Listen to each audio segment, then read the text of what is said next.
વર્ષ 2015 માં Kapadvanj town police મથકના મારામારીના ગુનામાં 4 આરોપીઓને 3 વર્ષની સખત કેદની સજા તથા પ્રત્યેક આરોપીઓને 5000 રૂપિયાના દંડની સજાનો નડિયાદ સેશન કોર્ટે હુકમ આપ્યો છે। સાથે જ જો દંડ ના ભરે તો વધુ 6 માસની સજાનો હુકમ પણ કરવામાં આવ્યો છે। ગત 2015ના વર્ષમાં કપડવંજ ટાઉન પોલીસ મથકે હરેન્દ્રભાઈએ 4 ઈસમો વિરુદ્ધ પોલીસ ફરિયાદ નોંધાવી હતી, જેમાં જણાવ્યા અનુસાર તારીખ 31 જાન્યુઆરી 2015ના રોજ હરેન્દ્રભાઈ બાજરીનું વાવેતર પોતાના ખેતરમાં કરતા હતા, ત્યારે 4 આરોપીઓ રસિકલાલ નાથાલાલ શર્મા, ચંદ્રવદન ઉર્ફે ભુટ્ટો રસિકભાઈ શર્મા, કમલેશભાઈ ઉર્ફે કલ્પેશ રસિકભાઈ શર્મા, હરીશ ઉર્ફે ટીનાભાઈ રસિકભાઈ શર્મા ભેગા મળી ખેતરમાં લાકડી તથા ધારિયા લઈ આવી હરેન્દ્રભાઈને જણાવ્યું હતું કે આ ખેતર અમારું છે, તારે બાજરીનું વાવેતર કરવાનું નથી તેમ કહી આરોપીઓએ ઉશ્કેરાઈ જઈ હરેન્દ્રભાઈને લાકડી તથા ધારિયાથી માથામાં તથા હાથે પગે તથા શરીરે મારી નાખવાના ઈરાદે ખૂનની કોશિશ કરી ઈજાઓ કરી માર માર્યો હતો, જે અંગેની કપડવંજ ટાઉન પોલીસે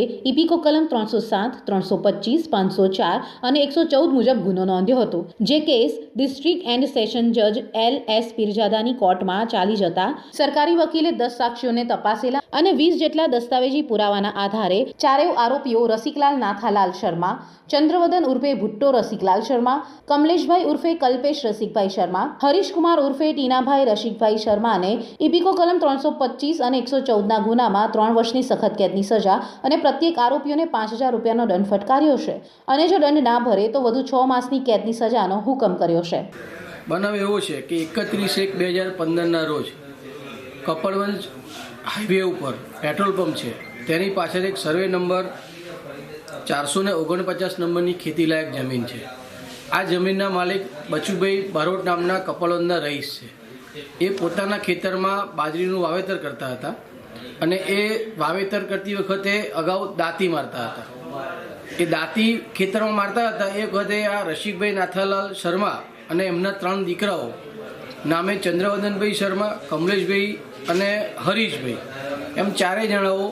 ત્યાં લાકડી, ધારિયા, પાઇપ જેવા મારક હથિયારો લઈ અને ખેતરમાં ગયા અને બચુભાઈને કહ્યું કે આ ખેતર તમારે દાંતી મરાવવાની નહીં અને તેમ કહી ત્યાં ઝઘડો કર્યો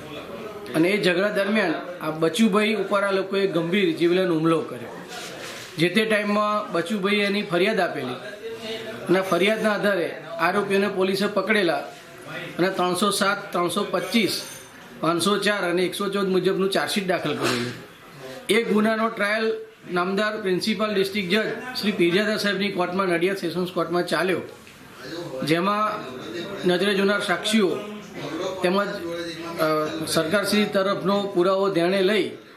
ઘણા બધા ઈજા પામનાર જે પોતે જ ફરિયાદી છે બચુભાઈના ઘણા બધા શરીરના હાથ પગે ફ્રેક્ચરો હોવાથી 325